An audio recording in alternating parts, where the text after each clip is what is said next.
Praise the lord. దేవునికి స్తోత్రం కలుగును గాక. ప్రియ దేవుని సంగమ, మన ప్రభువును రక్షకుడు అయిన యేసుక్రీస్తు వారి శ్రేష్టమైన నామములో మీకందరికీ ఈ సాయంకాలపు శుభాలు వందనాలు తెలియచేస్తూ, దేవుని ఉచితమైన ప్రేమ చేత కృపచేత ఈ మండలికాల శిలువ ధ్యానాల ఆరాధనలో 34వ రోజులోనికి మనము ప్రవేశించి ఉన్నాము. మరి ఎంతో దేవుని కృప ప్రేమ మన పట్ల ఉంటూ ఉన్నది. అందును బట్టి దేవాది దేవునికి మనము కృతజ్ఞతా స్తోత్రములు చెల్లించబద్దులమై ఉంటున్నాము. మరి ఈరోజు ఈ కూడికను ప్రారంభించుకుంటకు గాను ప్రారంభ ప్రార్థన చేయుటకు శ్రీమతి చాందిని కిరణ్ గారిని ప్రేమతో ముందుకి ఆహ్వానిస్తూ ఉన్నాము.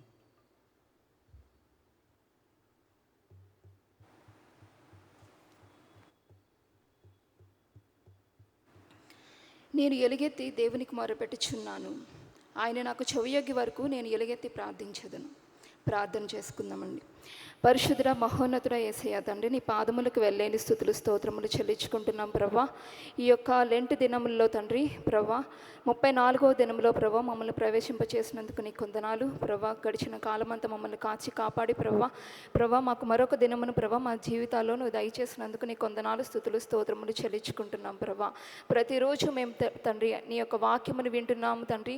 నీ యొక్క వాక్యమును ధ్యానం చేస్తూ ఉన్నాం ప్రభా. మేమేమైతే వింటున్నామో ఏమైతే ధ్యానిస్తున్నామో తండ్రి, వాటిని మా జీవితాల్లో అన్వయించుకుంటూ నాయన వాటి నుంచి తొలగిపోకుండా ప్రభా ప్రతిరోజు మమ్మల్ని మేము తండ్రి ప్రభా వాటి నుంచి ప్రభా సిద్ధపరచుకుంటూ నీ సన్నిధికి రావడానికి నీ కృప చూపిస్తున్నందుకు నీ కొందనాలు స్తుతులు స్తోత్రములు నాయన. మా యొక్క పాపములను మేము గుర్తెరిగినాయన నీ యొక్క సిలువను కాచిన రక్తం ద్వారా మమ్మల్ని మేము శుద్ధీకరించుకొని తండ్రి యేసయ్యా ప్రభా నీ ఎదుట ప్రభా మమ్మల్ని మేము తగ్గించుకుంటూ సాత్విక స్వభావము ధరించుకుంటూ తండ్రి నీ ఎదుట మేము ఉండడానికి నీ కృప అనుగ్రహించండి తండ్రి. ఈరోజు జరగబోయే ఆరాధన అంతటిలోనూ ఈరోజు జరగబోయే తండ్రి ప్రార్థనలు వాక్యములు తండ్రి నీ వాక్య ధ్యానములోను తండ్రి నువ్వు మాతో పాటు ఉండి తండ్రి నీ ఆత్మను ప్రతి ఒక్కరి మీద కుమ్మరించమని తండ్రి ఈ యొక్క చిన్న ప్రార్థన నీ పాద సన్నిధికి చేర్చుకోమని యేసు నామములో అడిగి ప్రార్థన చేస్తున్నాను తండ్రి. ఆమేన్.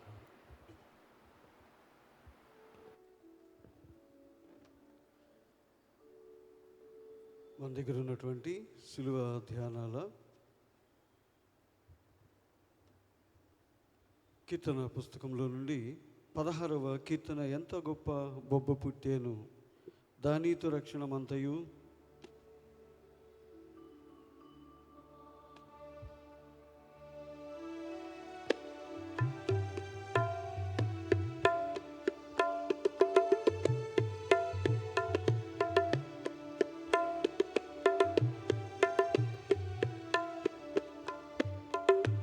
ఎంత గొప్ప బొబ్బ పుట్టేను దానితో రక్షణమంతయును సమాప్తమాయేను. ఎంత గొప్ప పుట్టెను యేసునకు కల్వరి మెట్టను సంతసముతో సిల్వగొట్టగా సూర్యుడంధకారమాయెను. ఎంత గొప్ప బొబ్బ పుట్టేను దానితో రక్షణమంతయు సమాప్తమాయెను. గలిబిలి గలిగేనొకప్పుడు సీన్యారు బాబెలు కట్టడము కట్టునప్పుడు పలుకు భాషయునొక్కటైన పలు విధములకు భాషలాయన్. నలుదెసలకు జనులు పోయి కలువరిపై కలుసుకొనిరి. ఎంత గొప్ప బొబ్బ పుట్టేను దానితో రక్షణమంతయును సమాప్తమాయేను. పావనుండగు ప్రభువు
శాంతమాయన తంచు పలుకుచును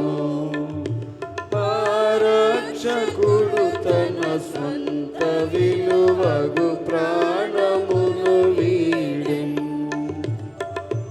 ఇంతలోను కపటుడు తనదగు నీటితో ప్రభు ప్రక్కపొడువగ జంత చేరడి పాపులను రక్షించు రక్తపు ధారగారెను ఎంత గొప్ప గొప్ప పుట్టేను దానితో రక్షణమంతయును సమాప్తమాయేను.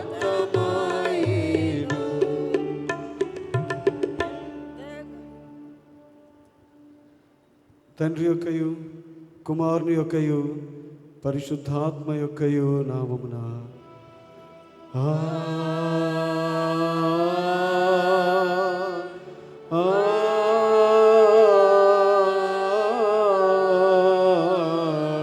ఆమేన్. ప్రభువా మమ్మును కనికరింపుము.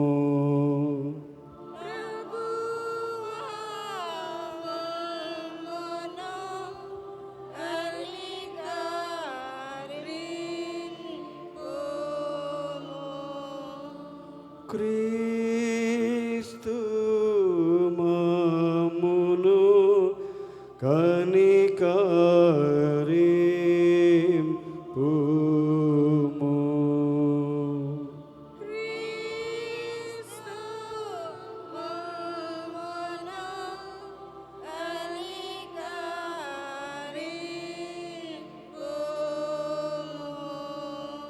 ప్రభువా మమ్మును కనికరింపుము.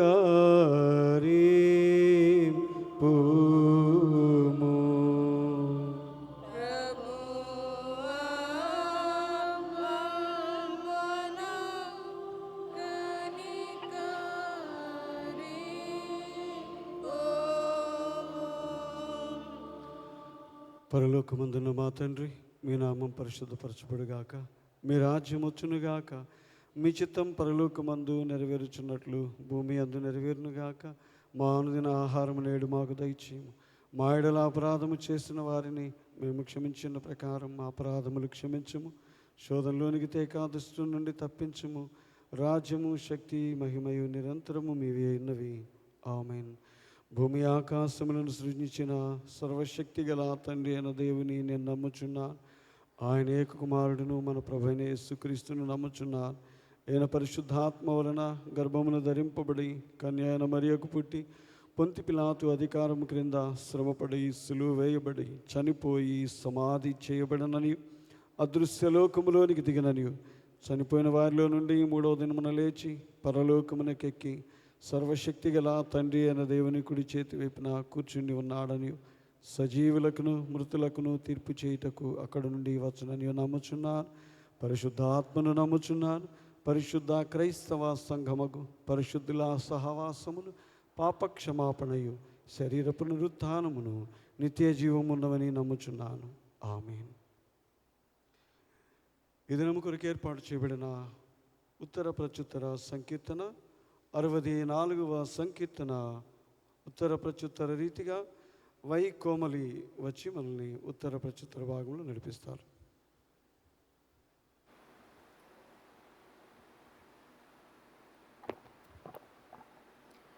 లెంటులోని 34వ దినమునకై ఏర్పాటు చేయబడిన సంకీర్తన రాజైన దావీదు రచించిన 64వ సంకీర్తన మొదటి నుండి ప్రారంభం.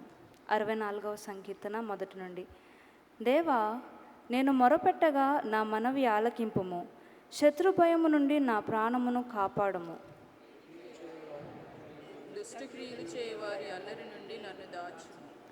ఒకడు కత్తికి పదును పెట్టినట్లు వారు తమ నాలుకకు పదును పెట్టుదురు. యథార్థవంతులను కొట్టవలనని చాటైన స్థలములలో చేదు మాటలను బాణములుగా సంధించుదురు. వారు భయమేమీ లేక అకస్మాత్తుగా వారిని కొట్టెదరు. వారు దురాలోచన దృఢపరచుకొందురు. చాటుగా ఊరల నొడ్డుటకు యోచించుకొనుచు మనలను ఎవరు చూచెదరని చెప్పుకొందురు. వారు దుష్టక్రియలను తెలుసుకొనుటకు ప్రయత్నింతురు. వెదకి వెదకి ఉపాయము సిద్ధపరచును. ప్రతివాని హృదయాంతరంగము అగాధము. దేవుడు బాణంతో వారిని కొట్టును. వారు ఆకస్మికముగా గాయపరచబడెదరు. వారు కూలెదరు.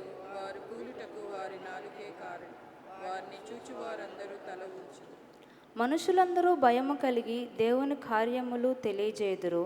ఆయన కార్యములు చక్కగా యోచించుకొందురు. నీతిమంతులు యెహోవాను బట్టి సంతోషించుచు ఆయన శరణుజొచ్చుదురు. యథార్థ హృదయులందరూ అతిశయిల్లుదురు. ఈ వాక్యం ఎంత పని. తండ్రికి కుమారునికి పరిశుద్ధాత్మకు ఆదియందు ఇప్పుడు ఎల్లప్పుడు యుగాయుగములందు ఉండుగాక మహిమ కలుగును గాక.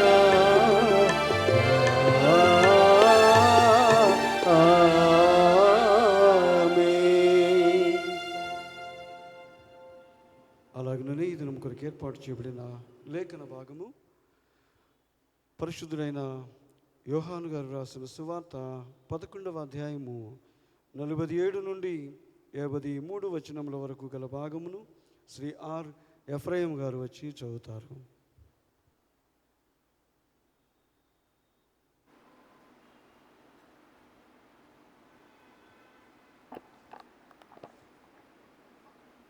లెంట్లోని 34వ రోజు కొరకు ఏర్పాటు చేయబడిన సువార్త పాఠ్యభాగము యోహాను సువార్త 11వ అధ్యాయము 47వ వచనం నుండి 53వ వచనం వరకు.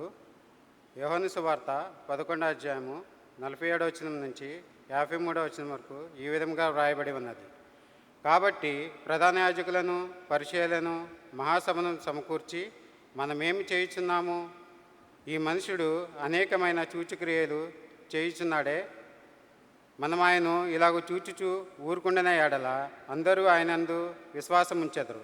అప్పుడు రోమీయులు వచ్చి మన స్థలమును మన జనమును ఆక్రమించుకొందరని చెప్పిరి. అయితే వారిలో కయాపాను ఒకడు ఆ సంవత్సరము ప్రధాన యాజకుడై ఉండి, మీకేమీ తెలియదు, మన జన్మంతయు నశింపకుండినట్లు ఒక మనుషుడు ప్రజల కొరకు చనిపోవుట మీకు ఉపయుక్తమని మీరు ఆలోచించుకొనరు అని వారితో చెప్పాను. తనంతట తానే ఎలాగూ చెప్పలేదు కానీ ఆ సంవత్సరము ప్రధాన యాజకుడై ఉండెను గనుక యేసు ఆ జన్మ కొరకు మాత్రమే కాగా చెదిరిపోయిన దేవుని పిల్లలను ఏకముగా సమకూర్చుటకును చావనై ఉన్నాడని ప్రవచించెను. కాగా ఆ దినము నుండి వారు ఆయన చంపనాలోచించుండరి. ఈ వాక్యం ఇంత పర్యవంతము. ఓ ప్రభువా, మమ్మల్ని కనుకరించుము. దేవునికి స్తోత్రం కలుగుగాక. దయచేసి కూర్చోనండి.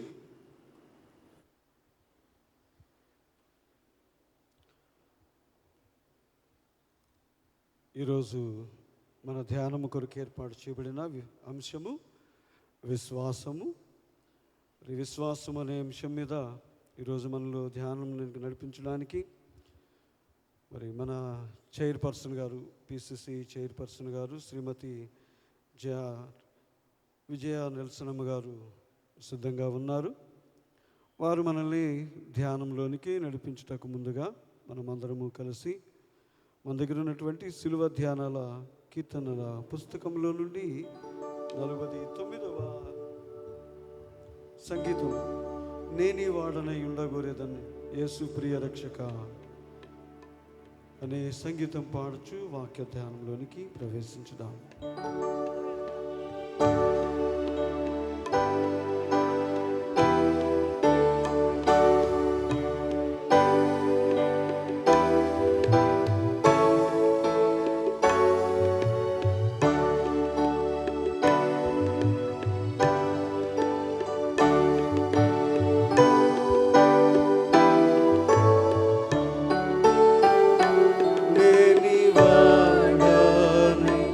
ఉండగోరే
మన తండ్రి అయిన దేవుని నుండి ప్రభు అయిన క్రీస్తు యేసు నుండి కృపయు సమాధానము మీకు కలుగునుగాక.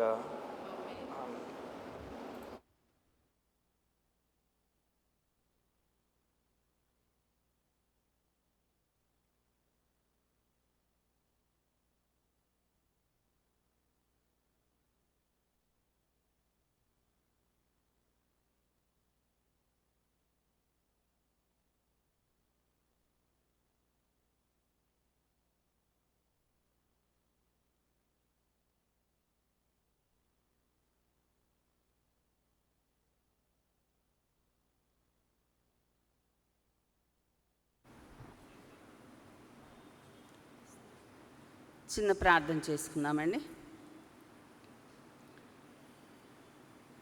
వర్తమాన భూత భవిష్యత్ కాలములకు దేవుడవైనటువంటి మా దేవా, నీకు వేలాది వందనాలు, స్తుతి స్తోత్రాలు చెల్లించుకుంటున్నాను మా ప్రభువా నాయన. ఇరుగు నా తండ్రి, మా ప్రభువా నాయన, ఈ రోజున నా తండ్రి మా ప్రభువా విశ్వాసము అనే అంశం మీద మా ప్రభువా నాయన మీరు సంఘము మా అందరికీ మా ప్రభువా నాయన ఏమి తెలియజేయనై ఉన్నారు మా ప్రభువా నాయన, మీరు నడిపించుమని, మీరు ఉండుమని మా ప్రభువును ప్రియ రక్షకుడైన యేసు నామమున మిక్కిలి వినయముతో అడిగి వేడుకుంటున్నాను స్వామి, ఆమేన్. మొట్టమొదటిగా ఈ అవకాశం ఇచ్చినటువంటి దేవాది దేవుడికి, నన్ను ఈ వయసులో ఈ విధంగా నిలబెట్టినటువంటి దేవాది దేవునికి నేను వేలాది వందనాలు, స్తుతులు, స్తోత్రాలు చెల్లించుకుంటున్నాను. అదేవిధంగా మన గురువరులైనటువంటి సాల్మన్ చక్రవర్తి గారికి, మరి హనుమాన్ పాస్టర్ గారికి, ప్రసాదరావు గారు లేరు, మరి వారికి కూడా నా నిండు వందనాలు తెలియజేసుకుంటున్నాను. సంఘ పెద్దలకి, స్త్రీల సమాజానికి, చేరి వచ్చిన సంఘమంతటికీ నా నిండు వందనాలు తెలియజేసుకుంటున్నాను. ముఖ్యంగా మరి చక్రవర్తి, నేను క్రిందసారి చెప్పిన వాళ్ళకి లేదు అన్నావు కదా చక్రవర్తి, నన్ను వదిలేసేయి అంటే, కాదు మీరు సిపి కదా, ఏదైనా అంటే సిపి అనే మాట అది అడ్డం పెడతారు, ఏంటే చైర్పర్సన్ కదా, మీరు ఉండవలసిందే అని నాకు వేశారన్నమాట. అందుకని కన్వీనర్లు అయినటువంటి నీలికి, చక్రవర్తికి నా ఆశీస్సులు అందజేస్తున్నాను. అయితే ఈరోజు మనందరం కూడా ప్రతి దినం కూడా అందరం చక్కగా ఒక కుటుంబంలాగా అందరం వస్తున్నాము. ఎంతో సరదాగా ఎన్ని రోజులు 34 రోజులు గడిచిపోయాయా అన్నట్లుగా ఉంది. మనందరం కూడా ఒక కుటుంబంలాగా వస్తున్నాము, ఆనందిస్తున్నాము. వచ్చేటప్పుడు ఏ విధమైనటువంటి మరి నిరాశతో వస్తాము, నిస్పృహతో వస్తాము, ఏదైనా సమస్యలతో వస్తాము, మరి నాలాగా ఒంటరితనం అనేటటువంటి ఈ విధమైనటువంటి బాధతో వస్తాము. మనకైతే తెలియదు, కానీ వచ్చిన తర్వాత మాత్రం అదొక ఉత్సాహం, చురుకుదనం, ఆనందం మనందరికీ కూడా కలుగుతుంది. ముఖ్యంగా బలహీనమైనటువంటి విశ్వాసంతో వచ్చినా కూడా మనం సంఘానికి వెళ్తాం, విశ్వాసులందరితో చేరి ఆరాధించిన తర్వాత మనం అందరం కూడా బలపడి ఇంటికి వెళ్తున్నాం.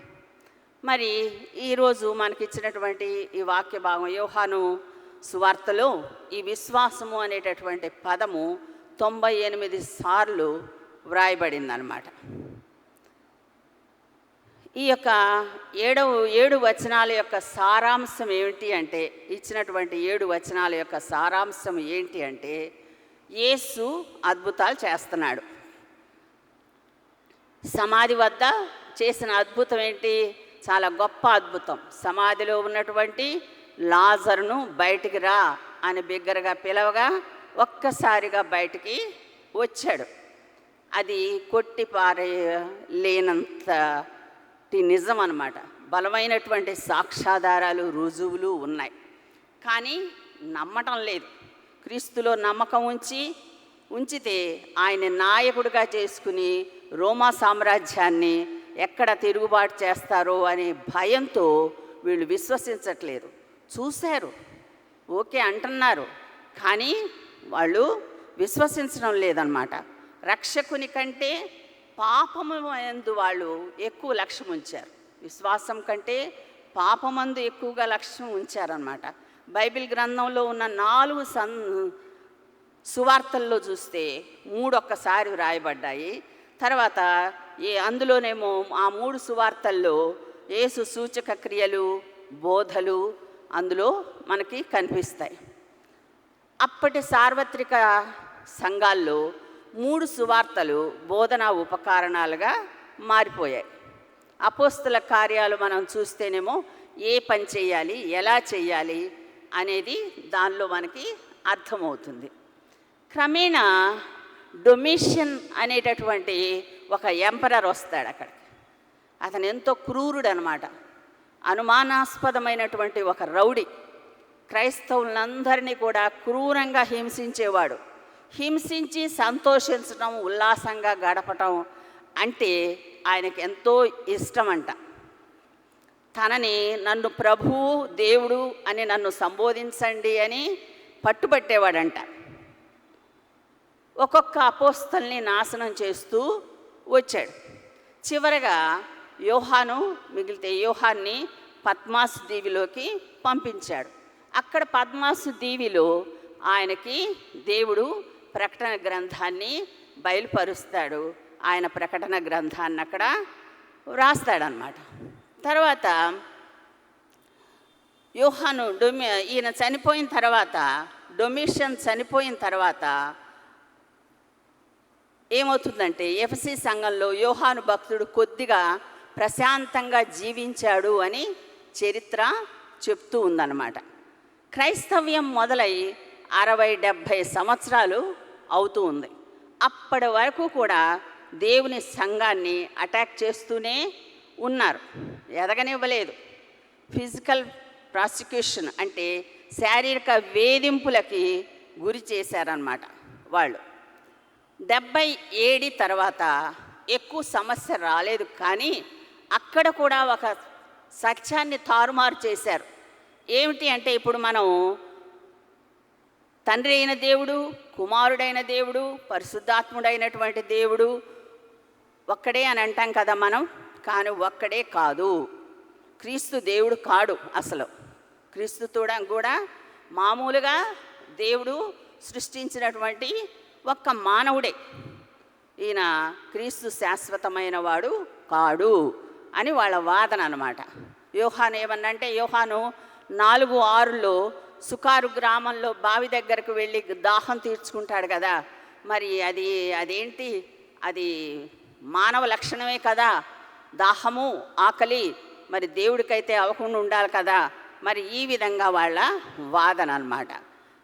మానవ లక్షణం కలిగిన వాడు, త్రిమూర్తుల భావన కాదు, భగవంతుడు అద్వితీయుడు, ఆయన్ని పంచుకోలేము అని చిత్రీకరించారు.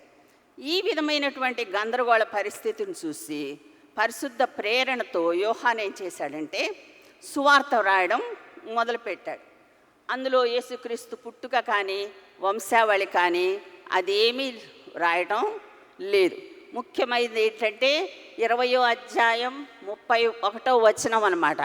యేసు దేవుని కుమారుడైనటువంటి క్రీస్తు అని మీరు నమ్మునట్లు నమ్మి ఆయన నామమందు జీవము పొందునట్లును అని వ్రాయబడను. యేసు దేవుని కుమారుడైనటువంటి క్రీస్తు అని నమ్మాలి. ఇప్పుడు తండ్రి అయిన దేవుడు, కుమారుడైన దేవుడు, మరి ఇదంతా ఒకటి కాదు అనే దీన్ని ఏరియానిజం అంటారనమాట. ఈ ఏరియానిజాన్ని వదిలిపెట్టాలి, ప్రభువుని ప్రేమించాలి, విశ్వసించాలి.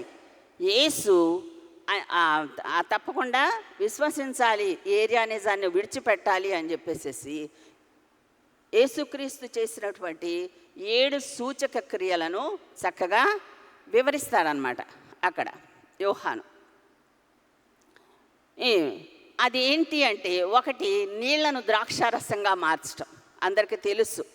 అంటే ఆయన భూమిని కంట్రోల్ చేయగలిగినటువంటి దేవుడు, లేకపోతే నీళ్ళని ద్రాక్షారసంగా ఎలా మారుస్తాడు? మార్చలేడు కదా.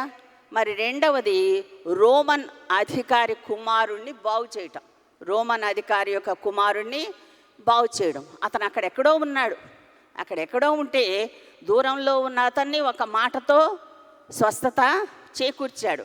అంటే దూరంలో ఉన్నా నాకు తెలుసు, నేను దూరానికి అతీతుణ్ణి, సర్వంతర్యామిని అని తెలియజేయటం అన్నమాట. మూడవది 38 సంవత్సరాలుగా ఉన్నటువంటి బెతెస్దా కోనేటి వద్ద ఉన్నటువంటి రోగిని బాగు చేశాడు. అంటే నేను సమయానికి అతీతుణ్ణి అని చెప్పటం. నాలుగవది 5,000 మందికి ఆహారాన్ని పంచిపెట్టాడు. అంటే దాన్ని బట్టి ఐ ఆమ్ ది ప్రొవైడర్ అని చెప్పటం అన్నమాట. నేను మాత్రమే అది చేయగలను, నేను మొత్తాన్ని నేను పోషిస్తున్నాను అని చెప్పటం. ఐదవది చూస్తే నీళ్ల మీద నడవడం. అంటే ప్రకృతి నా ఆధీనంలో ఉంది, ఇది దేవుడు మాత్రమే చేయగలడు అని చెప్పటం. తర్వాత ఆరవది చూస్తే గుడ్డివానికి చూపునివ్వడం. అంటే పాపాన్ని కూడా జయించే శక్తి నాకు ఉంది అని చెప్పటం. ఇక ఏడవది చివరిది చనిపోయిన లాజర్ని లేపటం అన్నమాట. ఇట్స్ ట్రూత్, లాస్ట్ ఎనిమి, అది కూడా జయించే శక్తి నాకుంది, జీవాధిపతిని నేను అని తెలియజేసేటటువంటి ఈ క్రియలు అనేక మంది ప్రజలు, మత పెద్దలు, సద్దూకయ్యులు, శాస్త్రులు అందరూ నమ్ముకోవడానికి సిద్ధమయ్యారు. అందరూ ఆయన వెంట వెళ్తున్నారు, ప్రజలంతా కూడా. కానీ ఈ విధంగా ప్రజలందరూ చెప్పుకోవడం, ఒప్పుకోవడం, వెంబడించటం అనేది వీరిలో కలవరం కలిగించింది. ఏంటంటే వాళ్ళల్లో ఉన్నటువంటి అహం అన్నమాట. వీళ్ళందరూ, ఈ మత పెద్దలు ఏం చేశారు, ఒక మీటింగ్ వేసుకున్నారు. మన పిసిసి మీటింగ్ లాంటిది అన్నమాట. మత పెద్దలు ఎవరు అంటే, వాక్య గ్రంథంలో రాయబడలేదు కానీ కొన్ని ఎక్స్ట్రా బుక్స్లో మక్కాబీల గ్రంథం అలాంటి వాటిలో వ్రాయబడి ఉందన్నమాట. సన్హెడ్రిన్ సభ గురించి వ్రాయబడి ఉండేదన్నమాట.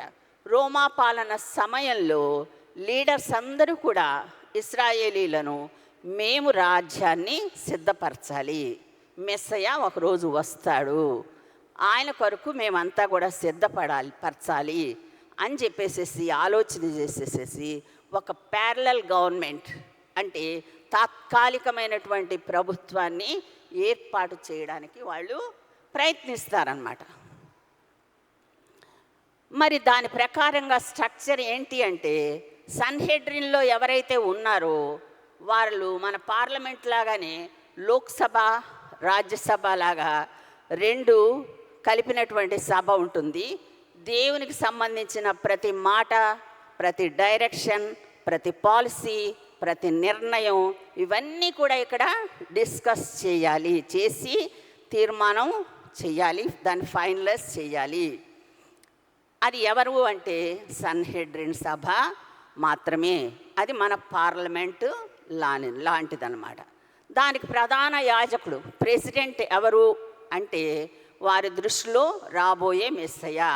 అంటే ఇప్పుడున్నటువంటి మెస్సయ్య, అక్కడ స్వస్థత ఇచ్చినటువంటి మెస్సయ్య కాదు, ఇంకో మెస్సయ్య రానయ్యున్నాడు.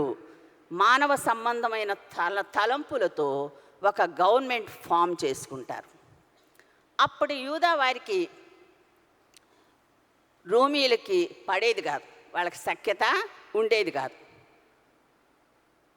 మరి సామంతుడు రాజుల్లాగా రోమీల వద్ద అలా స్టేటస్ మారకుండా వాళ్ళ ఉనికిని కాపాడుకుంటూ వాళ్ళు బ్రతుకుతూ ఉంటారన్నమాట. అప్పుడు సత్యం అనేది బయటపడింది.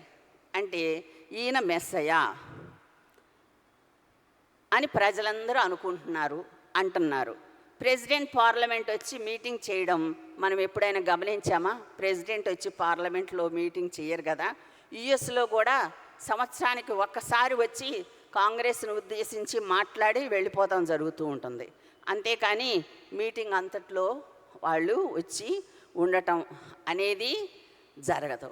మరి ఇక్కడ చూస్తే లాజర్ చూస్తే సామాన్యమైన వ్యక్తి కాదు.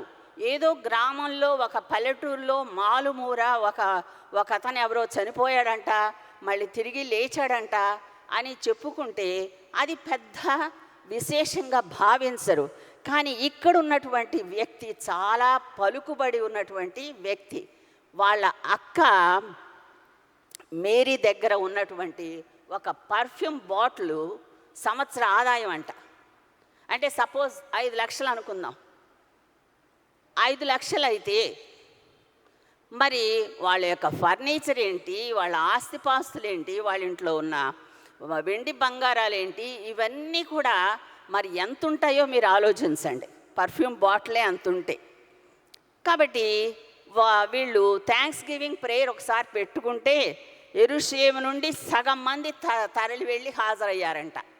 అంత గొప్ప కుటుంబం, అంత పలుకుబడి ఉన్నవారు. అలాంటి వ్యక్తి చనిపోతే వార్త ఎలా ప్రబలిపోతుందో మనకి తెలుసు. ఫ్యూనరల్కి అటెండ్ అయ్యారు, 3 రోజులు అయిపోయింది, పాతిపెట్టబడ్డారు, అంత్యక్రియలు హాజరయ్యారు, అంత ఘనంగా జరిగింది. మత పెద్దలకు తెలిసింది. ఇప్పుడు కప్పిపెట్టేటటువంటి నిజం కాదు, కప్పిపెట్టేటటువంటి సత్యం కాదు, మభ్యపెట్టడానికి అవకాశం లేదు. దావీదు బత్షెబాతో పాపం చేసినప్పుడు కప్పిపెట్టాలని చూశాడు. కానీ నాతాను ప్రవక్త వచ్చి చెప్పినప్పుడు ఇంకా అవకాశం లేకుండా పోయింది. 2 మార్గాలు. ఒకటి ఒప్పుకోవాలి, లేదా తృణీకరించి కప్పివేయాలి. అంతే కదా. ఒక తప్పు, నేను దొంగతనం చేశాను, దాన్ని నేను కాదు అని బాగా డినై చేసేసి నేను బాగా దాన్ని ఒప్పుకోకుండా చేయాలి, లేదా నేను ఒప్పుకోవాలి. 2 చాయిస్లు మన మధ్య ఉంటాయన్నమాట. కొన్ని విషయాలు సత్యాన్ని మరుగుపరుస్తూ ఉంటాయన్నమాట. 47-48 వచనాలు చూస్తే విశ్వసించకుండా కొన్ని విషయాలు సత్యాన్ని మరుగు చేస్తాయన్నమాట. విశ్వసించడానికి వాళ్ళ మనస్సులు ఏమాత్రం ఒప్పుకోవడం లేదు. కఠినమైనటువంటి మరి హృదయాలుగా, రాయిలాగా వాళ్ళవి హృదయాలు అయిపోయాయి అన్నమాట.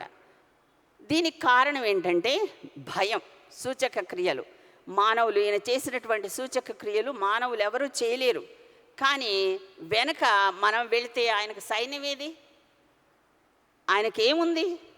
వాళ్ళు విశ్వాసపు నేత్రాలతో చూడడం లేదు, బయట ఉన్నటువంటి ఆ యొక్క హోదాలను చూస్తున్నారు. మరి ఇలాంటి ఆయనతో మనం వెళితే మనకు ఎట్లా అని చెప్పేసి అంటున్నారు. మొట్టమొదట భయం అన్నమాట. ప్రభువు దేవుడు, అది సత్యం. సూచక క్రియలు చేశాడు, అది సత్యం. కానీ యేసు వద్ద వెంబడించినటువంటి ఆ కొద్ది మంది తప్ప ఎవరూ లేరు కదా. రేపు నాకు ఏదైనా సంభవిస్తే ఎలా? ఇప్పటిదాకా నేను దర్జాగా బ్రతికాను, ఇంకొకరు నాకు సేవ చేస్తూ ఉన్నారు, ఇప్పుడు నేనేం చెయ్యాలి? మేమేం చెయ్యాలి? తగ్గిపోయి వాళ్ళ యొద్ద మేము దేహి అనాలా? కాళ్ళు కడగాల తగ్గించుకుని? ఎలా? మా వల్ల కాదు అనేటటువంటి భయము ఆ విశ్వసించకుండా చేయడానికి ఆ భయం అనేది ఆటంకంగా వచ్చింది. రెండవది అవగాహన లోపం, అండర్స్టాండింగ్, రాంగ్ అండర్స్టాండింగ్ అనమాట. ఒకవేళ ఇతను మెస్సయ్య కాకపోతే, అసలు మెస్సయ్య అయితే ఇట్లా ఉంటాడా? రాజాది రాజు కదా, ఇతను వార్ హీరోలాగా రావాలి, వార్ హీరోలాగా ఉంటాడు, ఈయన వెనక సైన్యం లేదు అనేటటువంటి అవగాహన వీళ్ళ యొక్క అవగాహన ఈ విధంగా ఉంది. యెషయా గ్రంథంలో రాయబడినటువంటి మెస్సియాని వీళ్ళు అర్థం చేసుకోవడం లేదు, అంగీకరించడం లేదనమాట. వారి పరిజ్ఞానం సరిపోలేదు, అవగాహన లోపం. మూడవది అహం. ఇదిగో 70 మంది లీడర్స్, మేమందరం దర్జాగా బట్టలు వేసుకుంటున్నాం, మమ్మల్ని అందరూ సలాములు కొడుతున్నారు, గర్వంతో అందుకుంటున్నాం, వీళ్ళు మేము చెప్పిందే వేదం, మేము రాసిందే చట్టం, దర్జాగా సాగిపోతున్నాం ఇంతకాలం కూడా. సంఘాల్లో మనం పెద్దలంటాం, మమ్మల్ని పెద్దలంటారు. తగ్గించుకుని సాధారణ విశ్వాసి వద్దకు ఎంత తగ్గించుకుని వెళ్ళాలి? దానికి అహం అడ్డు వస్తుందన్నమాట. ఇంత పెద్ద చర్చికి నేను చైర్పర్సన్ని, చర్చి నా ఆధీనంలో ఉంది, క్యాష్ అంతా నా ఆధీనంలో ఉంది, ప్రదీప్ కానీ ఇంకెవరు కానీ నా యొక్క ఏంటి పర్మిషన్ లేనిదే పైసా వాడుకోవడానికి అవకాశం లేదు ఇక్కడ అనేటటువంటి అహం అన్నమాట, అహంకారం అన్నమాట. ఆ అధికారం అనేది అహంకారానికి మూలం అన్నమాట.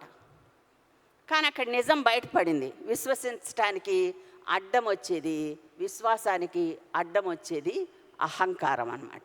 చర్చిలో ఇప్పుడు ఒకళ్ళకి జ్వరం వచ్చింది, ఆ అమ్మాయి వచ్చి అదిగో జ్వరం వచ్చింది, ఆవిడ వెళ్ళి ప్రార్థన చేశారు, ఆవిడకి జ్వరం తగ్గిపోయింది అని అంటే, నేను ఒప్పుకోను, నా తెలియకుండా ఇలా జరగడం ఏంటి, ఆవిడకి అలా ఉండడం ఏంటి, అంత గొప్ప వరం ఆవిడికి దేవుడు ఇవ్వడం ఏంటి, నేను ఒప్పుకోను అని చెప్పేసేసి ఈ అహం అనేది ఒప్పుకోవడానికి నిరాకరిస్తుందన్నమాట, అడ్డు వస్తుందన్నమాట. నేను నమ్మను అంటుంది. చివరిది అసూయ. ఇది మరీ ఘోరమైనదన్నమాట ఈ అసూయ. అపోస్తల కార్యాల్లో చదువుతాం, మనుషులందరూ నేను చెప్పింది వినకుండా ఎవరో చెప్పింది వింటున్నారు. అసూయ భయంకరమైంది. అది అవతల వ్యక్తి నాశనాన్ని కాదు, చచ్చేంత వరకు ఆరిపోదన్నమాట. విసుగొచ్చిందనుకోండి 2 రోజుల్లో తగ్గిపోతుంది, కోపం వచ్చిందనుకోండి 2 రోజుల్లో పోతుంది. కానీ ఈ అసూయ అనేది ఉంది, ఇది మాత్రం తగ్గేది కాదు. యూదుల సమాజ మందిరంలో కొందరు విశ్వసిస్తారు, కొందరు తప్పు, మోషే ధర్మశాస్త్రమే మాకు సరి అయింది, అది మెస్సయ్య మాకు రావాలి అని పౌలు బోధను తిరస్కరిస్తారు. సరే అని ఆయన అన్యుల వద్దకు వెళ్ళి ప్రకటించడం మొదలుపెట్టాడు. అనేక మంది అనుసరించారు. అప్పుడు యూదులకు ఇంకా అసూయ ఏర్పడిపోయింది. అనేకులు ఆయన వెంట ఒప్పుకుని అనుసరిస్తూ ఉంటే వాళ్ళకి అసూయ ఏర్పడిందనమాట. పౌలుని చంపడానికి ప్రయత్నం చేస్తాడు. అప్పుడు ఆయన తప్పించుకుని వేరే ఊరు వెళ్తాడు, అక్కడికి కూడా వెళ్తారు. అక్కడికి కూడా వెళ్ళి చంపడానికి ఆయన్ని వాళ్ళు ప్రయత్నం చేస్తారు. అసూయ అనేది ఆ విధంగా ఉంటుంది. ఆదికాండం 26:14 చూస్తే ఈ అసూయ అనేది మనం చాలా చోట్ల మనం బైబిల్లో చూస్తాం, అన్నీ చూడలేం కానీ 2 చెప్తాను. ఇస్సాకు సంపదను చూసి ఫిలిస్తీయులకు అసూయ. ఇక్కడ పాట పాడతారు, దావీదుకి 10,000 మంది అయితే సౌలుకి 1000 మంది అని చెప్పేసి పాట పాడితే ఈ యొక్క సౌలుకి అసూయ వచ్చేసేస్తుంది, మనందరికీ తెలిసిన విషయమే. ఇలా అనేక సందర్భాల్లో అసూయని చూస్తాం. అసూయ అనేది విడిచిపెట్టదు. సన్హెడ్రిన్ సభ్యులు కూడా అదే కోపంతో, అదే అసూయతో మనం చెప్పింది వినకుండా, మన వెంట వీళ్ళు రాకుండా, మనల్ని వెంబడించకుండా అతన్ని వెంబడిస్తున్నారు అనేటటువంటి అసూయ. ఇప్పుడు నేను ఎలా అన్నాను, నేను చైర్పర్సన్ని, నా వెంట రావాలి కదా వీళ్ళందరూ, రాకుండా వాళ్ళ వెంట వెళ్తున్నారేంటి? ఇంకంతే, నాలో అసూయ ఏర్పడిందంటే నేను దాన్ని ఘోరంగా ప్రవర్తిస్తానన్నమాట. అలాంటి అసూయతో వీళ్ళు యేసు ప్రభువుని చంపడానికి సిద్ధపడ్డాడు. ఈయన రాబోయే మెస్సియాగా మేము భావించాలా? ఒక నిలువు టంగి వేసుకుని ఒక 10 మందితో కలిసి తిరుగుతూ ఉంటాడు. మరి ఈయన సహోదరుడు చూస్తేనేమో, చెప్పుకునే యోహానేమో ఇంకా హీన స్థితిలో ఒక చర్మపు వస్త్రం ధరించి నెక్స్లైట్ లాగా తిరుగుతూ ఉంటాడు. వీళ్ళని మేము అనుసరించాలా? ఎలా ఉండాలి? డాబుగా ఉండాలి. మనకి మనం కోరుకునేది అంతే. ఇప్పుడు గబాల్ని ఒకళ్ళు గబా సూటు బూటు వేసుకుని, లేకపోతే ఒక ఆవిడ ఇంకో పట్టు చీర కట్టుకుని నగలు వేసుకుని గబా వచ్చారనుకోండి, లేచి గబగబా కూర్చోండి అని సీట్ ఇస్తాం. అదే పాత వస్త్రాలు వేసుకుని ఎవరన్నా వస్తే మనం ఏం చేస్తాము? వాళ్ళని అంతగా మనం పట్టించుకోము. మన యొక్క గుణం అది అన్నమాట. కాబట్టి అద్భుతాలు చేస్తాడు కానీ సోషల్ స్టేటస్ లేదు. అందుకే వాళ్ళు చంపడానికి సిద్ధపడ్డారు. హతసాక్షుల రక్తం సంఘానికి విత్తనం. సాక్ష్యం వెలుగులో స్పష్టంగా కనబడుతుంటే వాళ్ళు నేత్రాలు మూసుకుని ఒప్పుకోవడానికి వాళ్ళు తిరస్కరించారు. మొట్టమొదటిది భయం అయితే, రెండవది అవగాహన లోపమైతే, మూడవది అహమైతే, నాలుగవది అసూయ అన్నమాట. ప్రత్యక్షంగా కనిపిస్తున్నా కూడా వారికి ఆటంకాలు అయ్యాయన్నమాట. దేశమంతా నాశనం అయ్యే కంటే ఆ స్థానంలో ఒక్కడు మరణించటం మేలు అని కయప ప్రవచించాడు. సిలువ వేసి క్రీస్తుని వధించారన్నమాట. వారు భయపడిన ఆపద వారి మీదకి వచ్చింది. రోమా సైనికులు యెరూషలేమును నాశనం చేసి మందిరాన్ని మరి కాల్చివేశారు. మన ముందు మరి ఈ యొక్క ప్రశ్నలు ఉన్నాయి. మరి మనము అసూయతో ఉంటున్నామా? మరి ఇలాంటివన్నీ కూడా మనము ఆలోచించాలి ఒకసారి. భయంతో ఉంటున్నామా?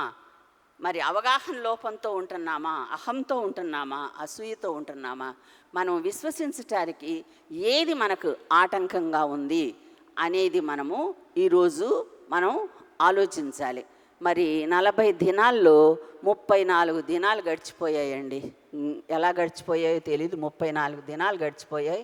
ఇంకొక వారం రోజులు మాత్రమే ఉంది. ఇప్పటి వరకు ఇంకా సందేశాలు, సత్యాలు ఇవన్నీ కూడా మనం విన్నవి విశ్వసించాలా వద్దా? ఇప్పటి వరకు చేసింది ఇంతేలే అని చెప్పేసి ఇలాగే ఉండిపోదామా? ఓన్లీ 2 చాయిసెస్, 2 చాయిస్ మన వద్ద. సత్యాన్ని విశ్వసించి లోబడటమా, లేకపోతే సత్యాన్ని కప్పివేసి మసిపూసి మారేడుకాయ చేసేద్దామా? పరిసయ్యులు చేసిన విధంగా. అద్భుతాలను చూసినా నమ్మరు, మృతులలో నుండి లేవడం చూసినా విశ్వసించటం లేదు ఆనాటి యూదులు. మరి ఈనాడు మనం ఏం చేస్తున్నాము? మన విషయం ప్రతి ఒక్కళ్ళం ఆలోచించుకుందాం. అవిశ్వాసంతో ఉంటే నిత్య నరకం, విశ్వాసముతో ఉంటే నిత్య జీవం. ఓన్లీ 2 చాయిసెస్ మన మధ్య ఉన్నాయి. ఈ రాత్రి సమయం నిర్ణయం మనదే. ఈ అవకాశం ఇచ్చినటువంటి దేవదేవునికి మరొకసారి వందనాలు తెలియజేసుకుంటూ ముగిస్తున్నానండి.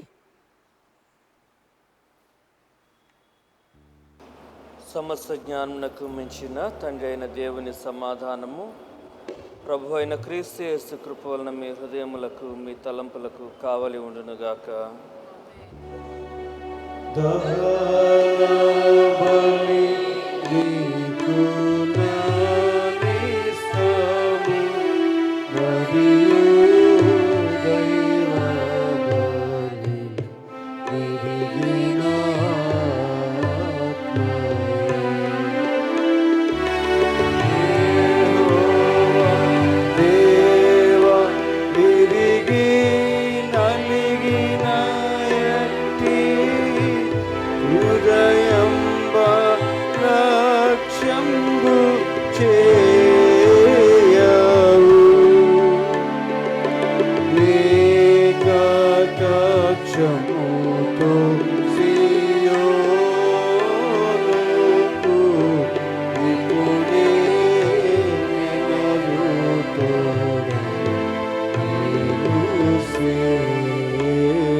తత నీతియుక్తంబులవు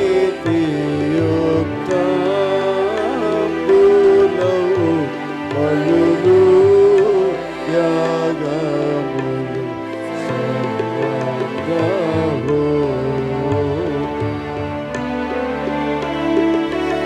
ఎంతో ఇష్టం బలిపీఠము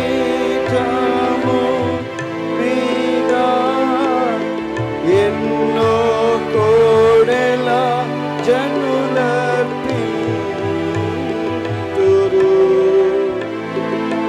దహన బలి నీకు నానిష్టము మరియు దైవ బలి విరిగినయా.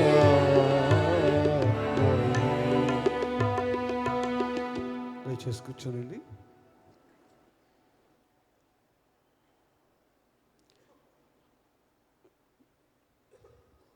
విశ్వాసము అనే అంశం మీద మన చైర్పర్సన్ గారు శ్రీమతి రోజ్ విజయాల నెల్సన్ గారు చాలా చక్కని వర్తమానాన్ని, మరి మన స్థితి ఏమిటి, మనం ఏ పరిస్థితుల్లో ఉన్నాము, విశ్వాసులముగా ఈ 40 దినాలు ఈ యొక్క ప్రయాణంలో మనం కొనసాగుతూ ఉన్నాము. మన స్థితిగతులు ఏమై ఉన్నవి, ఎంతవరకు మరి మనం గతంలో లాగానే ఉందామా, యూదులకు లాగా, లేక మార్పు పొందుదామా అనేటువంటి అప్లికేషన్తో సంఘానికి అప్లికేషన్ ఇస్తూ చక్కని వర్తమానాన్ని అందించినటువంటి మరి చైర్పర్సన్ తల్లి గారికి సంఘపక్షముగా హృదయపూర్వకమైనటువంటి వందనాలు తెలియచేస్తూ ఉన్నాము.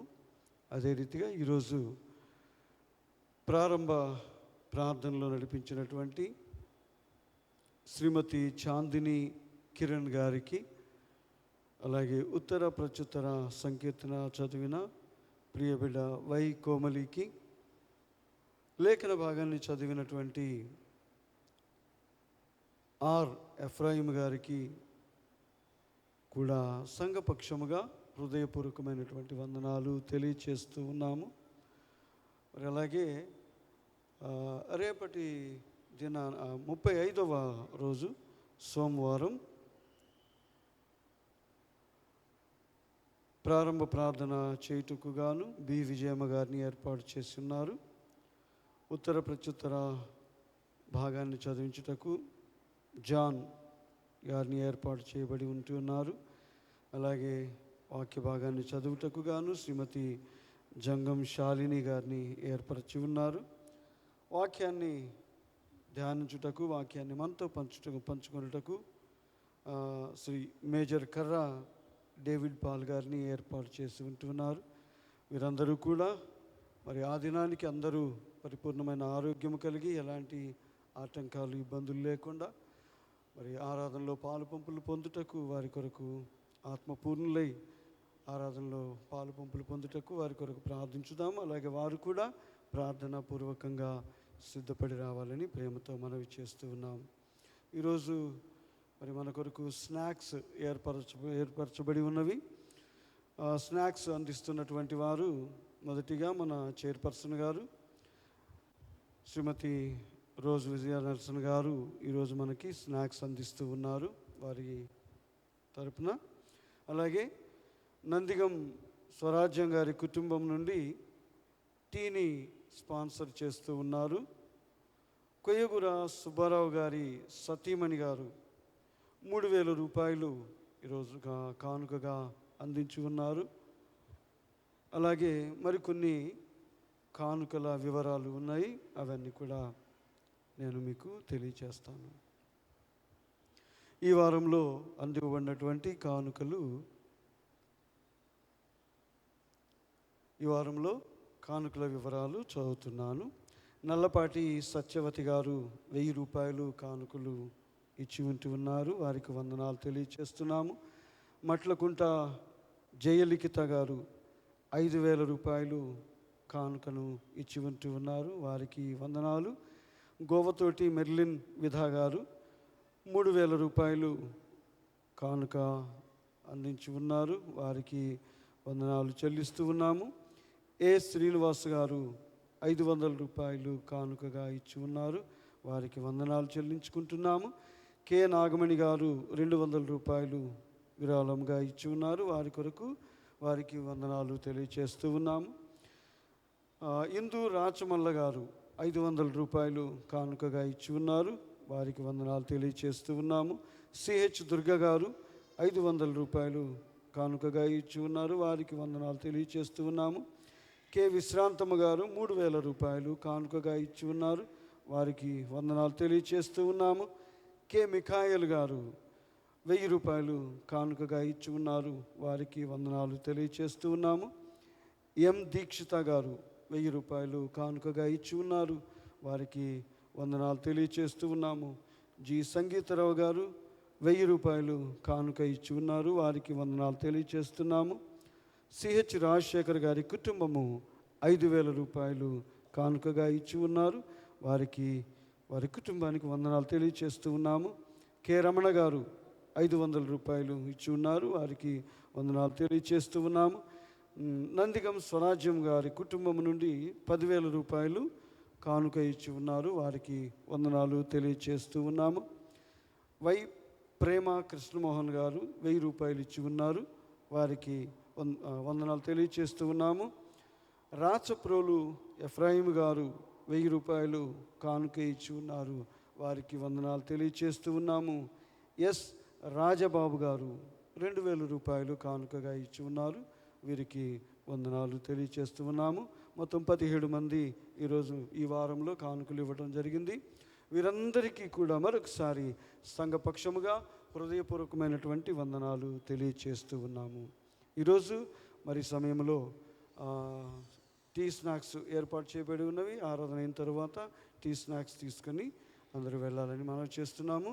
అలాగే బి శోభాదేవి గారి కుటుంబం నుండి వారి తల్లిదండ్రుల జ్ఞాపకార్థంగా మరి ధ్యానకర్తలకు అందిస్తూ ఉన్నటువంటి చిన్న జ్ఞాపికను మరి చైర్పర్సన్ గారు వచ్చి అందుకోవలసిందిగా ప్రేమతో వారిని ఆహ్వానిస్తూ ఉన్నాం.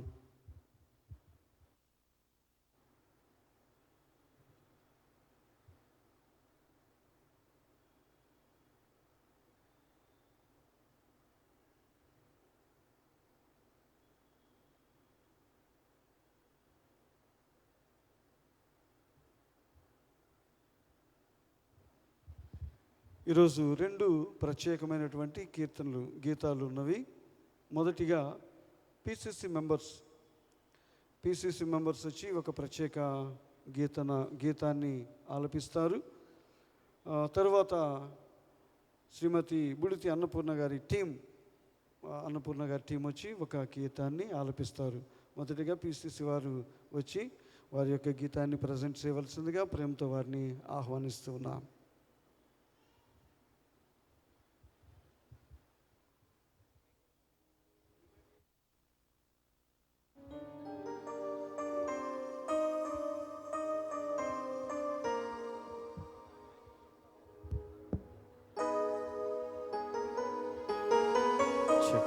Check.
హలో,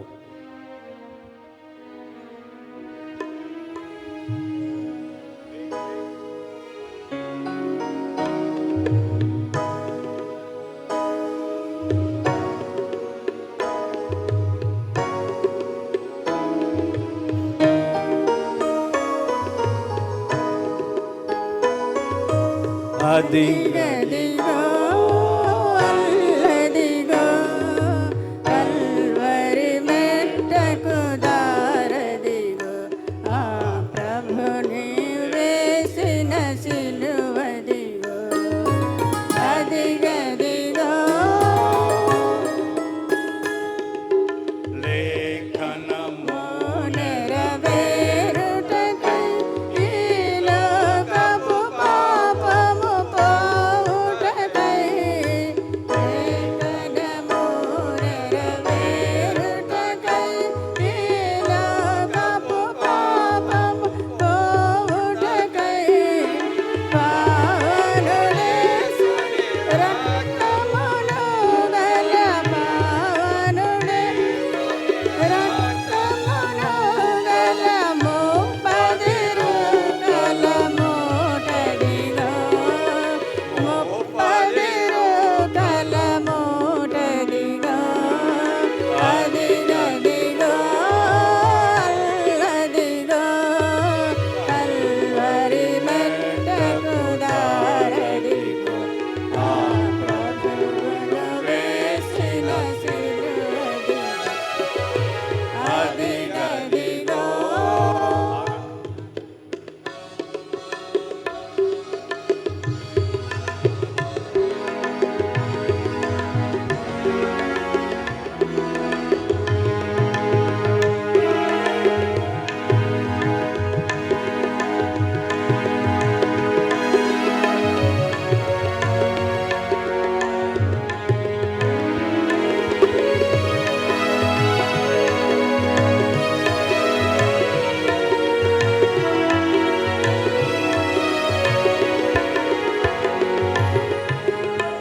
గోల్గోతా స్థలయే అతరిని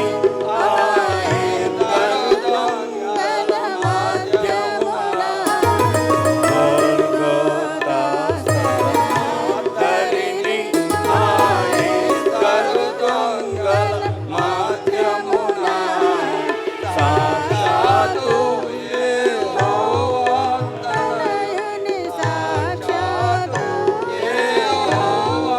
తనయుని సిలువను వేసిరి చూడదిగో సిలువను వేసిరి చూడదిగో అదిగదిగో అల్లదిగో కల్వరి మెట్టకు దారదిగో ఆ ప్రభువును వేసిన సిలువదిగో అదిగదిగో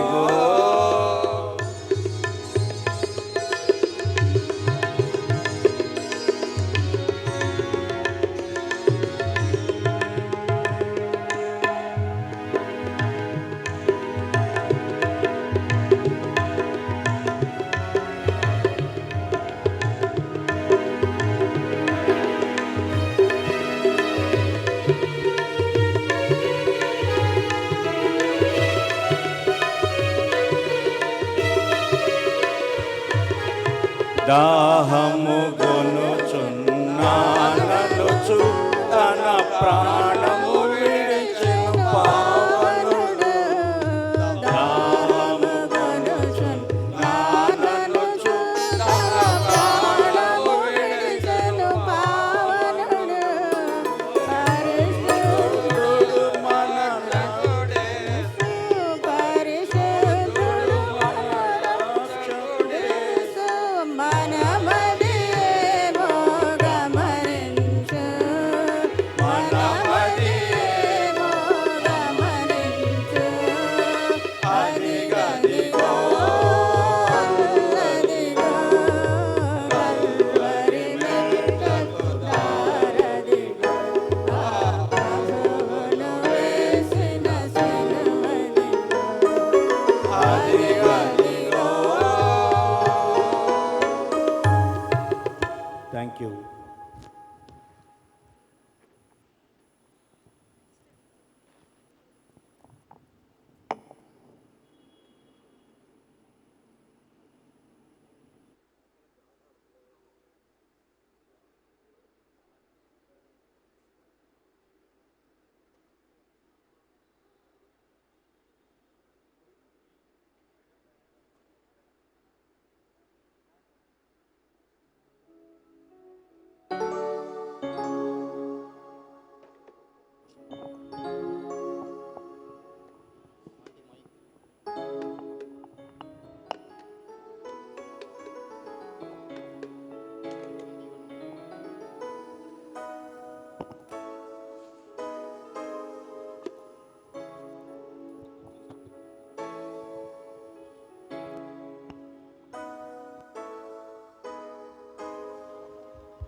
పాపములను బాపిన జీవం మానవ విమోచన గావించిన జీవం మానవ పాపములను బాపిన జీవం మానవ విమోచన గావించిన జీవం శాశ్వత రాజ్యం నిత్యానందమిచ్చే జీవం శాశ్వత రాజ్యం నిత్యానందమిచ్చే జీవం అది తరిగిపోని జీవం సమృద్ధి అయిన జీవం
అది తరిగిపోని జీవం, సమృద్ధి అయిన జీవం, మానవ పాపములను పాపిన జీవం, మానవ విమోచన గావించిన జీవం. Thank you. ఈ పాట మనకి గత కొన్ని సంవత్సరాల ముందుగా సుబ్రహ్మణ్యేశ్వర సభలు మనకు జరిగాయి. అప్పుడు విజయనల్సన్ ఆంటీ పాట రాశారు. అది విశ్వాసంతో కూడిన ప్రార్థన అది పాట కాబట్టి మేమందరం పాడాలని ఆశించాము. దేవునికి స్తోత్రములు చెల్లించుకుందాం.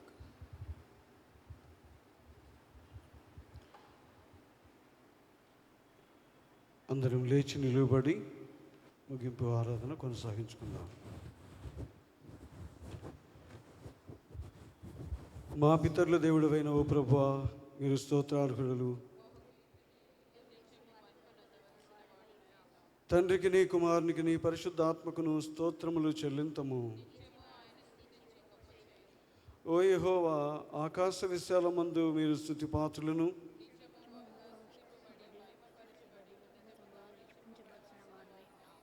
సర్వశక్తి గల కృపానిధి యగు ప్రభు మనలను కాపాడునుగాక. ఈ రాత్రి మేము పాపము చేయకుండానట్లు ఓ ప్రభువా మమ్మను కనికరింపుము. ఓ ప్రభువా, మేము మీ కొరకు కనిపెట్టుచున్నాము. ఓ ప్రభువా, మా ప్రార్థన ఆలకింపుము. ప్రభు మీతో ఉండుగాక.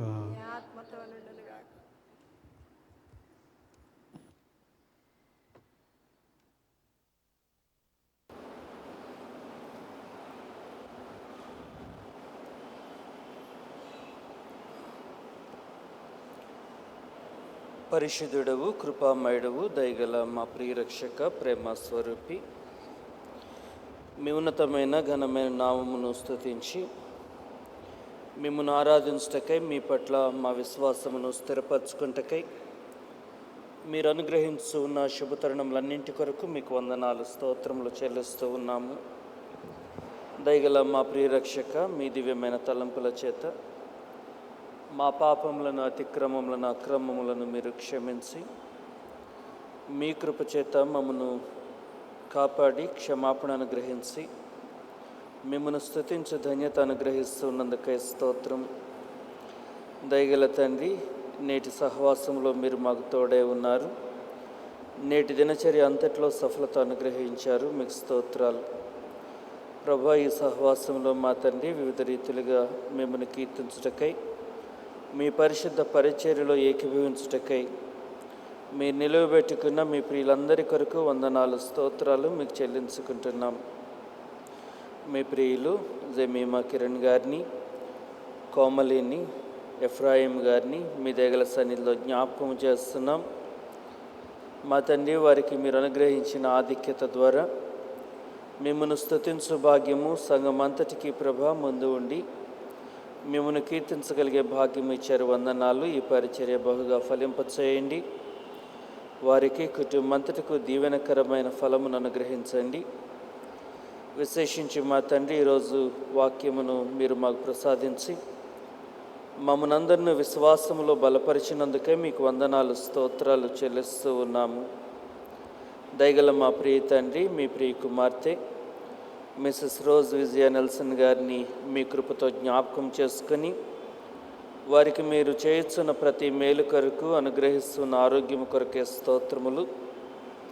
నేటి పరిచర్య విషయంలో మా తండ్రి, మీరు ఇచ్చిన సిద్ధపాటును సద్వినియోగపరచుకొని అమూల్యమైన విషయములను మేము పంచుకునే భాగ్యం ఇచ్చారు, మీకు స్తోత్రాలు.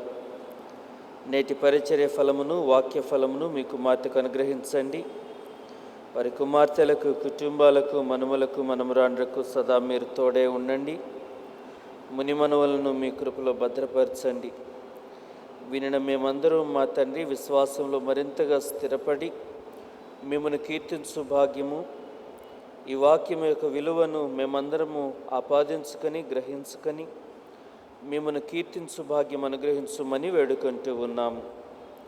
పరిశుద్ధుడవు, నిత్యుడవు మిమ్మల్ని స్తుతించుటకై ఇంకా అనేక శుభప్రదమైన అవకాశములను మాకు ప్రసాదించండి.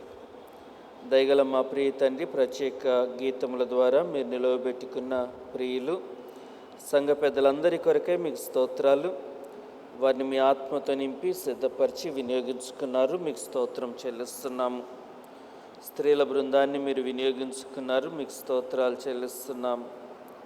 మా తండ్రి, సందేశాత్మకమైన ఈ ప్రత్యేక గీతముల ద్వారా మిమ్మల్ని కీర్తించి గణపరుచుకుంటకు మా అందరి మనస్సులను ఏకీభవింపచేసినందుకై మీకు వందనాలు చెల్లించుకుంటూ ఉన్నాం. దయగల మా ప్రియ తండ్రి, వివిధ అవసరతల్లో ఉన్న వారిని మీ దయగల సన్నిధిలో జ్ఞాపకం చేస్తున్న వారందరి అవసరతలను మీరు తీర్చండి. ఎగ్జామ్స్ రాసి రిజల్ట్స్ కొరకు నిరీక్షిస్తున్న ప్రియ బిడ్డలందరినీ మీ దయగల సన్నిధిలో జ్ఞాపకం చేస్తున్నాం. ఆయా అకాడమిక్ ఇయర్స్ ఫైనల్ ఎగ్జామ్స్ కొరకు సిద్ధపడుతున్న వారిని, వ్రాస్తున్న వారిని మీ కృప కొరకు అప్పగిస్తున్నాం. విశేషించి మా తండ్రి, ఈరోజు ఇంటర్మీడియట్ రిజల్ట్స్ను మీరు అనుగ్రహించారు, మీకు స్తోత్రాలు. అనుగ్రహించిన విజయం ద్వారా మిమ్మల్ని స్తుతించి కీర్తించుటకు, బిడ్డలకు ఇచ్చిన సంతోషం కొరకు, కుటుంబాలకు మీరు ఇచ్చిన సంతోషం కొరకు వందనాలు చెల్లిస్తున్నాం. మా తండ్రి, ఉన్నతమైన శ్రేణిలో మీ కుమార్తె బద్దే విజయకుమారి గారి యొక్క మనమరాలు, సుకుమార్ గారి యొక్క కుమార్తె బ్లెస్సీ మా తండ్రి ఉత్తీర్ణతను సాధించి మిమ్మల్ని ఘనపరిచే భాగ్యం ఇచ్చినందుకు వందనాలు. బిడ్డపై మీ ప్రబలమైన దీవెనలను ఇంకనూ సమృద్ధిగా ఉంచండి. తన భావి జీవితం అంతా మీకు మహిమకరంగా ఉంచండి. ఇంకనూ ఎంతమంది బిడ్డలు ప్రభువా మీరు ఇచ్చిన ఉన్నతమైన దీవెనలను పొందుకొని రిజల్ట్స్ ద్వారా సంతోషిస్తూ ఉన్నారో వారందరి కొరకే స్తోత్రాలు. ప్రభా, ఏ బిడ్డలు కాస్త డిసప్పాయింట్మెంట్కు లోనవుతూ ఉన్నారో వారిని మీరు కనికరించండి. సమయము సద్వినియోగం చేసుకొని జయము పొందటానికి మీరు కృప చూపండి. ప్రభా, మీ దివ్యమైన కృప చేత, సహాయం చేత ఈరోజు మా తండ్రి మిమ్మను కీర్తిస్తూ ప్రియులు కె సుబ్బారావు గారిని జ్ఞాపకం చేసుకుంటూ ఉన్న ప్రియ కుటుంబాన్ని మీ దయగల సన్నిధిలో జ్ఞాపకం చేస్తున్నాం. ఈరోజు వారి మరణ దినాన్ని గురించి జ్ఞాపకం చేసుకుంటూ వారి సత్యమణి కుటుంబం ప్రభా మిమ్మల్ని సన్నతిస్తూ ఉన్నారు. మీరు ఇచ్చిన ఆదరణ స్వతంత్రించుకుంటూ ఉన్నారు, మీకు వందనాలు. మీ కృప ఇంకను వెంట ఉంచి వారిని సంరక్షించండి, సమాధానము దయచేయండి. నేటి సహవాసంలో మా తండ్రి స్నాక్స్ని ఏర్పాటు చేసే విషయంలో కూడా మీ కృప వెంట ఉంచి మిస్సెస్ రోజ్ విజయ నెల్సన్ గారి ద్వారా మీ అందు సంతోషించు భాగ్యం మాకు ఇచ్చినందుకు వందనాలు. తగు ప్రతిఫలము దీవెన కుటుంబం అంతటికి మీరు అనుగ్రహించండి. నందిగం స్వరాజ్యం గారిని, వారి కుటుంబాన్ని మీరు వినియోగించుకుంటూ టీ ఏర్పాటు చేయటంలో వారికి ఇచ్చిన ఆసక్తి కొరకే స్తోత్రాలు. మీ కృప వెంట ఉంచండి. కుటుంబానికి మీ పరమ దీవెనలు సమృద్ధిగా ప్రసాదించండి. ప్రభా, రేపటి దినం మీ దయగల చిత్తం అయితే ఉదయం 8 గంటల నుండి ఈ పురవీధులలో చర్చి చుట్టుప్రక్కల కొంతమందికి సువార్తను అందచేసే నిమిత్తమై గాన ప్రతిగానములతో మిమ్మల్ని స్తుతించే నిమిత్తమై సిద్ధపడుచు ఉన్నాము. మా అందరికి కావాల్సిన సిద్ధపాటు మీరు అనుగ్రహించండి. ఏ విధమైన అభ్యంతరము ఆటంకము లేకుండా మీరే మా తండ్రి సరళమైన మార్గమును మమ్మల్ని నడిపించండి. అనేక మందికి హితమైన మీ దివ్యమైన వాక్కులను, మీకు మహిమకరమైన స్థుతులను వారికి చేరవేయమని వేడుకుంటూ ఉన్నాం. మా తండ్రి, యవన బిడ్డలు నిర్ధారణ కొరకే సిద్ధపడుచు ఉన్నారు. వారిని మీరు కనికరించి మీ ఆత్మతో నింపి సిద్ధపరుస్తూ ఉన్నందుకు స్తోత్రం. మా తండ్రి, సరైన పశ్చాత్తాప జీవితము బిడ్డలు కలిగి మిమ్మల్ని స్తుతించి సేవించు శ్రేష్టమైన అనుభవాల్లోనికి ప్రవేశించినట్లు మీ చేయి పట్టి వారిని నడిపించమని ప్రార్థిస్తూ ఉన్నాము. రేపటి మట్టలాదివారి దినము కొరకు ఆరాధన సహవాసం విషయంలో, వాక్యం అందచేసే సందేశకుల విషయంలో మీ దివ్యమైన కృపను వెంట ఉంచండి. మమ్మల్ని అందరినూ మా తన హృదయపూర్వకంగా మిమ్మల్ని స్తుతించి సేవించు అనుభవంలోనికి నడిపించమని వేడుకుంటూ ఉన్నాము. దయగల తండ్రి, మీ ప్రియులు వినోద్ కుమారి శామ్యుల్ గారిని గురించి మరొక మారు జ్ఞాపకం చేస్తున్నాం. క్యాట్రాక్ట్ కొరకే మీరు అనుగ్రహిస్తున్న సిద్ధపాటు కొరకే స్తోత్రాలు. మా తండ్రి చక్కటి కనుదృష్టి పొంది మిమ్మల్ని స్తుతించి గణపరుచుకున్న భాగ్యము ఆమెకు అనుగ్రహించుమని, కుటుంబంతటికి మీరు తోడై ఉండుమని వేడుకుంటూ ఉన్నాము. మా తండ్రి, నిన్నటి దినమందు అనురాధ గారు ఈ లోకము నుంచి నిష్క్రమించడానికి మీరు సెలవు ఇచ్చారు, మీకు స్తోత్రాలు. ఈరోజు జరిగిన భూస్థాపన విషయంలో మీరు కుటుంబానికి తోడే ఉన్నందుకు వందనాలు. కుటుంబాన్ని ఆదరించండి, సమాధానము దయచేయండి. దయగల మా ప్రియరక్షక సంఘం యావత్తు నిత్యము మా తండ్రి విశ్వాసములో స్థిరులై పునరుత్థాన నిరీక్షణ కలిగి దినదినము మీరు అనుగ్రహించు సకల దీవెనలను స్వతంత్రించుకుంటూ వాక్యములోను శ్రేష్టమైన అనుభవం కలిగి మిమ్మను సేవించు అనుభవాలు దయచేయమని వేడుకుంటూ ఉన్నాం. మీ ప్రియకుమార్ని రాక ఆలస్యమైతే రేపటి దినమందు మేము మరలా కలుసుకొని ఉదయ సాయంత్ర ఆరాధనల్లో ర్యాలీలో పాల్గొని మిమ్మల్ని మహిమపరచు ధన్యత దయచేయండి. మీ చిత్తానుసారమైన తలంపులు మా అందరి జీవితంలో ఫలింపచేయండి. వెళుచు ఉండగా గృహాలను క్షేమంగా చేర్చండి. సమస్త మహిమ ఘనత ప్రభావం మీరే పొందండి. ప్రభు అయిన యేసు నామమున వినయంతో ప్రార్థించి వేడుకొంచున్నాము. ఆమేన్.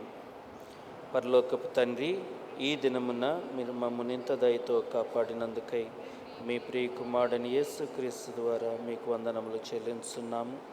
మా పాపములన్నిటినీ, మేము చేసిన అపరాధములన్నిటినీ క్షమించి ఈ రాత్రి అందులో సమస్త గండముల నుండి అపాయముల నుండి నీ గొప్ప కనికరం చేత మమ్మ కాపాడమని మిమ్మల్ని వేడుకొనిచున్నాము. మీ చేతులకు మా శరీరాత్మలను మా సమస్తమును అప్పగించుతున్నాము. మేము దుస్తునికి లొంగిపోకున్నట్లు మమ్మల్ని కాపాడటకు మీ పరిశుద్ధ దూతలకు ఆజ్ఞాపింపమని మా ప్రభుని యేసుక్రీస్తు ద్వారా వేడుకొనిచున్నాము. ఆమేన్.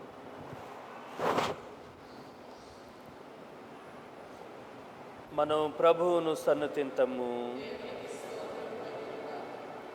మన ప్రభు అయిన యేసుక్రీస్తు వారి కృపయు, తండ్రి అయిన దేవుని ప్రేమయు, పరిశుద్ధాత్మాన్యోన్య సహవాసము మీ అందరికను తోడై ఉండి సంరక్షించి ఆశీర్వదించునుగాక.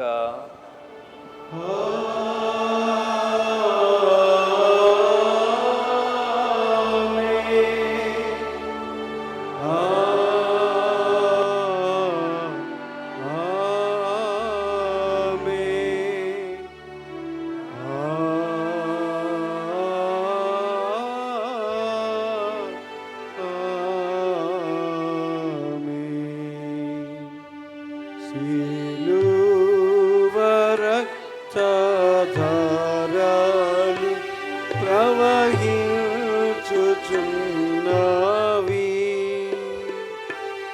ఎవరైనా